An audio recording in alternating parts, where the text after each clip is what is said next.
With everything going on with the Epstein files, I want to remind y'all a little something about Megyn Kelly. When the news came out in 2015 about the abuse that some of the Duggar daughters had suffered at the hands of their eldest brother Josh, they could have gone to anyone. Literally, this was such a big news story that every single news outlet would have been just clawing and prying for the first interview about the whole situation. People were absolutely bugging to get that first exclusive interview. The Duggars could have literally chosen anyone they wanted. In fact, if they really, really wanted to, they probably could have arranged it so that someone from, like, ABC could have been interviewed on Fox News or CNN with MS, like, you know what I mean? Like, they could have, like, made that wiggle if they really, truly wanted to.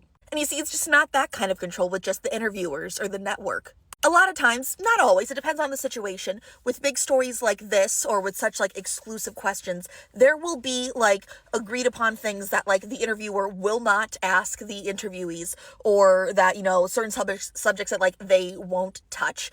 There's kind of like an agreement in advance where it's like, we won't take it to this level, or we strictly won't talk about this, or, you know, we need you to keep it in like this specific bubble. They'll have that happen. Or they'll have it set up to where, like, the person who's doing the interview will come in with a list of questions, and those questions will be emailed or, like, sent over, whatever it is, to the person who's being interviewed so that they have, like, a heads up and they can, like, figure out what they want to say and, like, get their thoughts all put together so they're not a babbling idiot when it comes to them actually being on camera. And also in some situations, depending on what the interview is for, it'd be really good to, like, prep yourself so, like, in that moment you're not freaking out and having, like, any PTSD issues. It's also never just the person who's being interviewed there. It's management. There's some sort of PR involved. As we found out later with the Megyn Kelly interview with, you know, Jessa and Jill Duggar, about how Josh was actually right behind the camera smirking the entire time. Jim Bob was there. The family's PR guy was there. Michelle was there. Kept the girls in check. And of course, this is the interview where those two girls are talking. Jill, you can see very well that, like, she does not want to be there. She does not want to talk about this. Jana, of course, she's not Jana. Jess is going to be a lot more open and willing to talk. But these girls are saying, you know, it was just, you know, a boy being a boy and he was just a little too curious about girls. Remember that.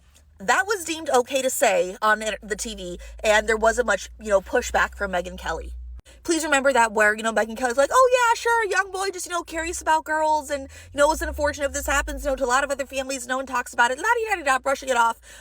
This is also the same Megyn Kelly who recently said with the Epstein files that, well, they were 15-year-old, they were 15, they were young women, it's really not all that bad, like, they could have been 5-year-olds, but like, they were 15, so was it really, like, all that horrible? Remember that. Remember that the woman who gave that interview with the Duggars, like, there was no pushback and no questions, and the Duggars could have chose anyone, and there's a reason why they fucking chose Megyn Kelly. And then the woman who went off and said, you know, well, they were 15-year-old girls, was it really all that bad? You know, it could be worse, there could have been 5-year-olds and blah, blah, blah, blah, blah. Same bitch. That is the same exact woman.